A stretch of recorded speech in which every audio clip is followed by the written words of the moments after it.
એ શરમ કરો 20 વર્ષના છોકરાના બાપ થયા છો. કોણે કીધું તું પતંગ લૂંટવાનું તમને?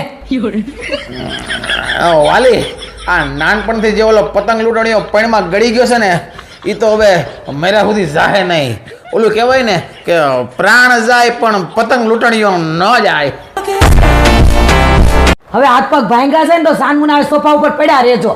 એવું તો ન બને હો. આજે ભલે ઉત્તરાયણ નથી પણ વાસી ઉત્તરાયણ છે એટલે મેં છે ને આખા ધાબાને ઓલો ફરી વળે ને એવડો બડીકો ગોતો છે અને આગળ લગાડ્યા છે ઓલા ઝાડવાના ડાળખા.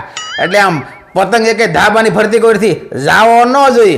લૂંટા હે ને પતંગ તો લૂંટા હે. હા તે લૂંટજો પતંગ. હવે ચગાવી તો નહીં આગો ને એક હાથ તો ભાંગી ગયો છે. એક હાથ ભાંગો છે વાલી, બીજો હાજો છે. બરાબર છે.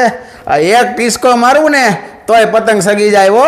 હા એટલે પતંગ તો સગશે ને સગશે. તમે તો બહુ હવા કરતા હતા ને, અમે તો ખેંચ્યા વગર પતંગ કાપી જ નહીં. હવે શું કરશો એક હાથે? અરે એક ટીસ્કા ભેગો પતંગ ભોગે જાપે અને આ કબીરનો બાપો ખેંચીને સ્પેસ કાપે હો તો જ બકે. હા કબીર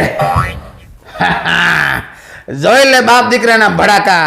જો પેસ લાગ્યો છે હવે ખેસમ પટ્ટી ચાલુ. હે ખેસ છે બટા. હા ફાસ આ કાઈ પોસે. હલો મન્યા દિલ્યા પિલ્યા ને ટીલ્યા ફટાફટ મારે ઘેર આવો.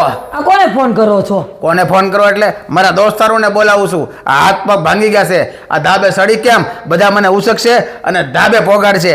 બરાબર છે. બાકી વાસી ઉત્તરાયણમાં પતંગ તો સગશે. આવો ફટાફટ ભેરું બંધો. હા